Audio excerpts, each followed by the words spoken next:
Hey everybody, welcome back to Darth Snoogan's Toy Reviews. Today we're going to take a look at Masters of the Universe's Stratos. So I've got a few different variants here. We'll start with our original vintage figure.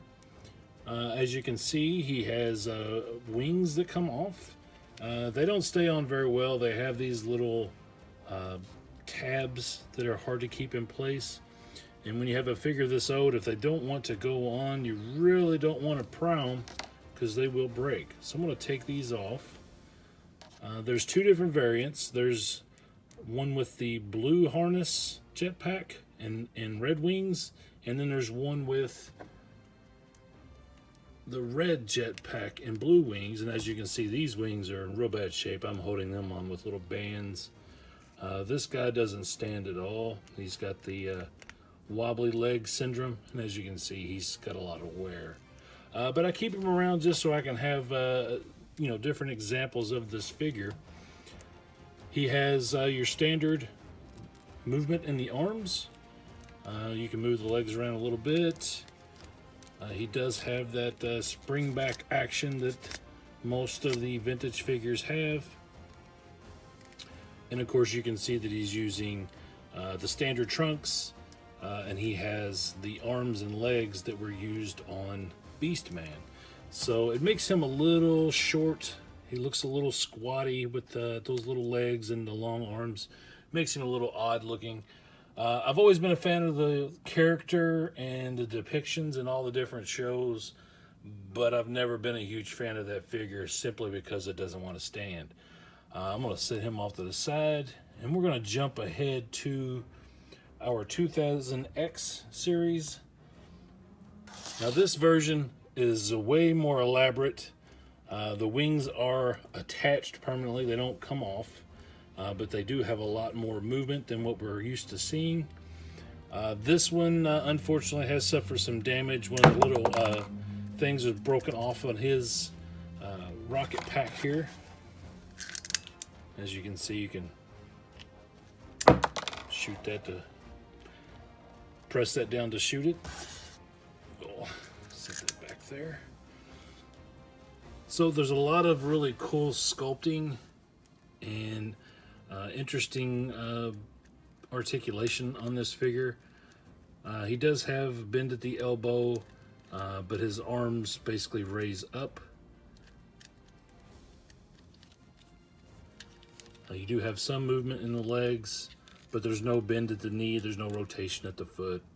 You can rotate the hands, and as you can see, he has these cool little controllers for his jetpack. I'm assuming this would be to control his propulsion, which is really cool. I dig that they used all the same colors from the vintage figure and just added to it, enhanced the character quite a bit, modernized him for the audience in 2002 when this came out. It's a very neat figure, and I really like it. All right, so now we have our Origins figure, which is a fantastic representation of the character. It's equal parts modern with all the articulation and the upgrade to the way the character, the way the figure actually works.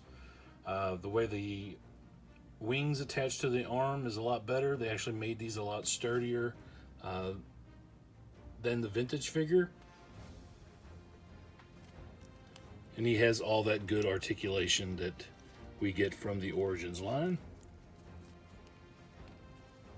So you can get him in some really cool poses.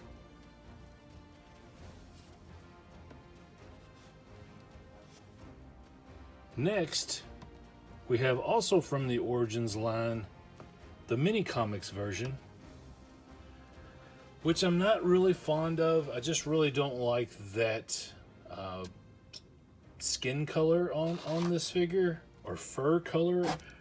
It really makes it kind of odd because you don't know, because with this he has blue fur, and so is this tan fur or skin colored fur? I really don't understand what's happening. I'm not, like I said, I'm not a huge fan. But if you're a completist and you try to get all the figures, at least all the retail releases, this is one you'll want to pick up.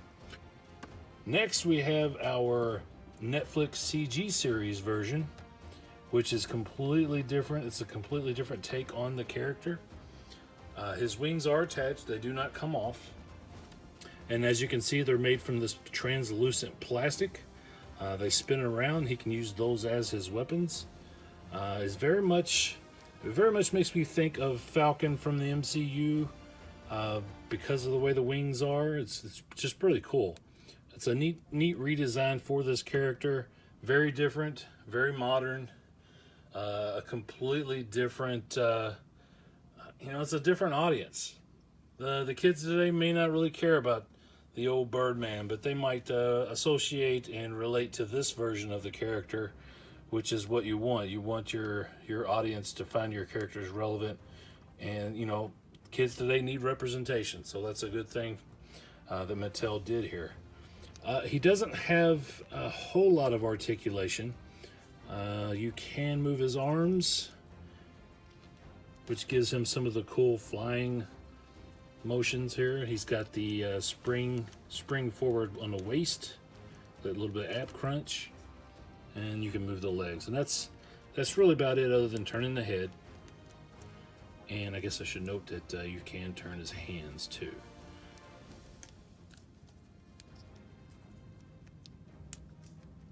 But yeah, it's a really neat figure. It's different.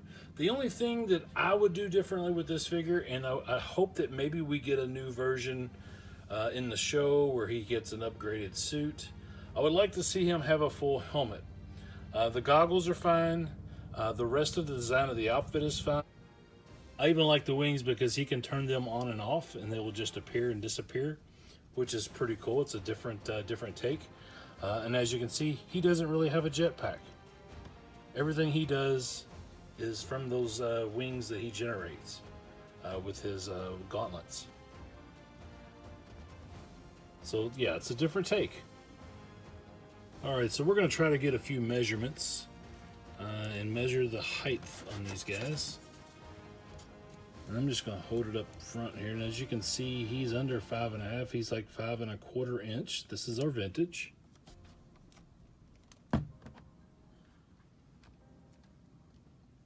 Our 2000X, we have a couple of ways to measure him.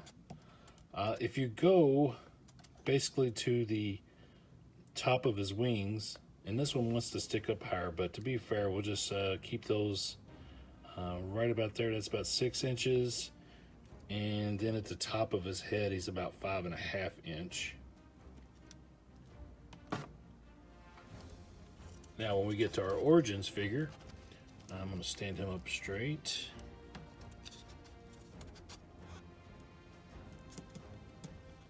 You can see he's closer to the 6 inch mark. He's about 5 3/4. And then our new iteration, he's about 5 1/4 inch.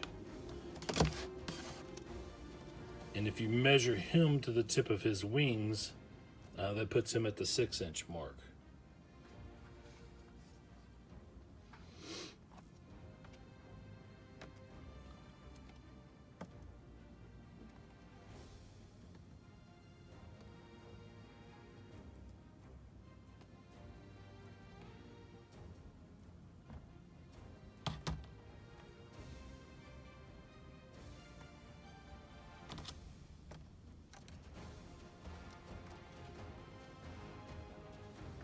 Alright guys, that's going to be it for today's video. I just want to do a quick comparison of the different Stratos figures next to each other. I'm looking forward to getting that new Eternia version that's going to be in the Masterverse line. That looks pretty neat. Maybe we'll do a video on that at some point. But again, appreciate you watching. Everybody have a great day. Take care.